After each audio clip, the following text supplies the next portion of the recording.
Hi there, this is Pastor Keith from Trinity Chapel, Charlotte, coming to you today with the 8th installment in our series, Walking Through Westminster, looking at the Westminster Shorter Catechism. A question that I'm often asked as a pastor, and I was even asked before I was a pastor, is the question, does God still perform miracles? Does God still work miracles? We read in the Bible of lots of different miracles, very extravagant miracles even. Does God still do those kinds of things? And the answer is going to greatly depend on how we define the word miracle. How do we think of miracles? Now, this may not seem to have a lot to do with the 8th question of the Catechism, but we'll find that not only is that question answered here, but a number of other questions are also answered in question 8 of the Shorter Catechism. Now, to get to that question, the question asks, how does God execute his decrees? Right? Last week, we talked about what are the decrees of God. And this week, the question is, how does God work them out? How does he accomplish those decrees? And the answer that the Catechism gives is that God executes his decrees in the works of creation and providence.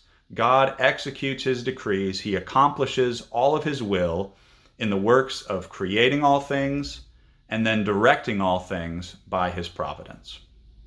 Many times when we think of God, we're tempted to think of two misconceptions about God. One is what we might call the watchmaker misconception. This is the idea that God sort of created all things. He put all the parts together so that they would kind of run on their own, as if God were kind of the best engineer of all time, and he just put everything together so it would work just so, and then he sort of let everything go, right? Much like the person who made my watch here is not constantly working my watch for me. They just put all the parts together, wound it up, and now the watch works the way it's supposed to. Sometimes we think of God that way. According to that theory, the answer to our question, how does God execute his decrees, would not include providence. It would simply be creation. God creates all things, he puts them together, and then he sort of just lets them go as they will. On the other hand, we also have a theory where in no way does God use secondary causes or ordinary means, right? So this would be an answer to the question, how does God execute his decrees? It would not be so much providence as it would be divine action, immediate, constant divine intervention.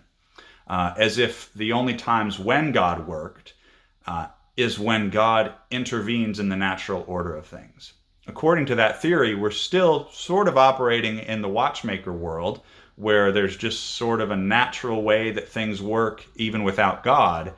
And we know when God works because he interrupts those natural ways. He interrupts those natural ways of doing things. That's how we know God is at work. But the answer that the Catechism gives indicates that both of those answers are really misguided and wrong. Ultimately, God is at work all the time.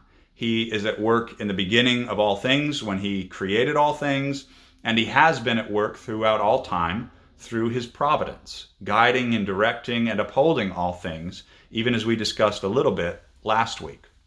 And so God is always working, and in that sense, if that's how we're defining the word miracle, a work of God, then God is always performing miracles. Now, we need to clarify, and the confession of faith actually is helpful in clarifying exactly what those miracles might look like and how God works through his providence. It's very helpful in particular from chapter 5, section 3. So this is a modern, authentic version of the Confession of Faith. Basically, it's just an updated Confession of Faith with more modern wording, and it was done by a number of different men, but most notably for me, Dr. Douglas Kelly, who was one of my professors in seminary. So if it reads a little different than the traditional version, don't freak out too much. But chapter 5, section 3, this is the chapter dealing with God's providence. And section 3 says, God uses ordinary means to work out his providence day by day. But as he pleases, he may work without, beyond, or contrary to these means. So what does it mean when we talk about means? We discussed this a little bit in a previous video, but that's basically, think of it as the phrase, the means to an end. It's a tool, an instrument. God uses ordinary instruments, ordinary ways to work out his providence day by day, but he may, as he pleases, work without those means, work beyond those means, or work contrary or against these means. Some good examples of this would be probably one of the Bible's most notable miracles, one that many of you probably know. Many people, even if they don't read the Bible, they know about this miracle through various forms of media. But the miracle of the parting of the Red Sea, right? The Bible records that when God brought Israel out of Egypt, they came up to the Red Sea, and God parted the Red Sea so that they went through on dry land. And then God brought the Red Sea back and used the Red Sea to destroy Pharaoh and his armies, thus delivering miraculously his people. What you may not know is that the Bible explicitly says that God used an ordinary means to accomplish that miracle. God, the Bible says in the book of Exodus, the Lord sent a strong east wind to split the Red Sea, to part the Red Sea. God used what we think of as an ordinary thing, the wind, to accomplish his purposes. Is the parting of the Red Sea a miracle? Yes, it's God doing it. But there's also an ordinary means that God uses. God didn't simply just split the Red Sea out of nowhere. He used an ordinary means to accomplish his purposes. What the confession is saying is he could have split the Red Sea out of nowhere. God can work without ordinary means. He doesn't need the wind to part the Red Sea, but he chose to use the wind to part the Red Sea.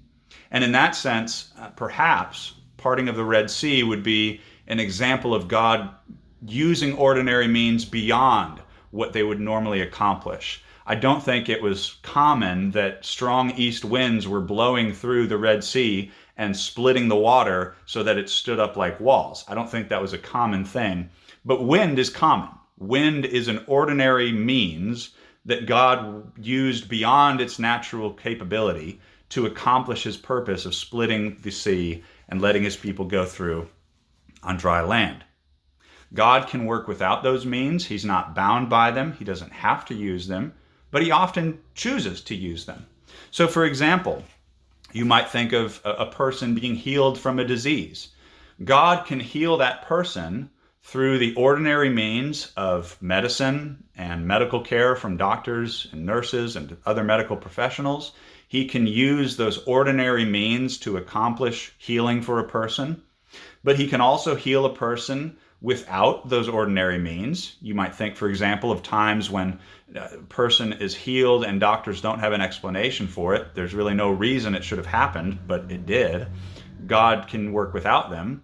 God can work beyond them even. So he could take sort of inadequate medical care or maybe even just normal medical care and empower it beyond its natural capability to accomplish more than what it would naturally do, much like he used the east wind to do more than it would naturally do by parting the Red Sea.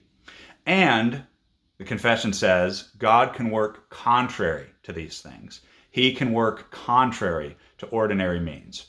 So, a person could be sent medicine and all the ordinary means would be going towards their healing, but it is God's will for this person not to live any longer. And so, contrary to the ordinary means of medical practice, medicine, God might take that person's life still. He is not bound by ordinary means, although he often chooses to use them, but providentially, he's working in all of these different things to execute his decrees, to bring about his perfect will. He has been doing that since the beginning. He started in creation, and he has continued to do that ever since through his works of providence. And so, again, in answer to that original question, does God still perform miracles? We would have to say, if we're defining miracles as God working, he's never stopped performing miracles. He's always performing miracles for us either by using ordinary means or by going beyond, working without, or even working contrary to those means. As we will see in the next few questions, we'll spell out exactly what is the work of creation, what are God's works of providence. We'll get into more of the nitty-gritty details, but this is sort of a broad overview that the Bible gives us of how is God accomplishing his purposes. How is God working his purposes out? He did not simply wind the world up and let it go, nor does he sort of keep his hands off until he occasionally intervenes. But God has been executing his decrees, working out his purposes from the beginning of creation, and he will continue all the way through the end of all things by his divine providence. This is how our God works, and ultimately, he works to bring about his own glory and the salvation of his people, which is good news for you and me. So I hope this has been helpful for you, and Lord willing, I will see you next time as we will dive deeper into the details of God's creative work and his providence. Until then, may God richly bless you.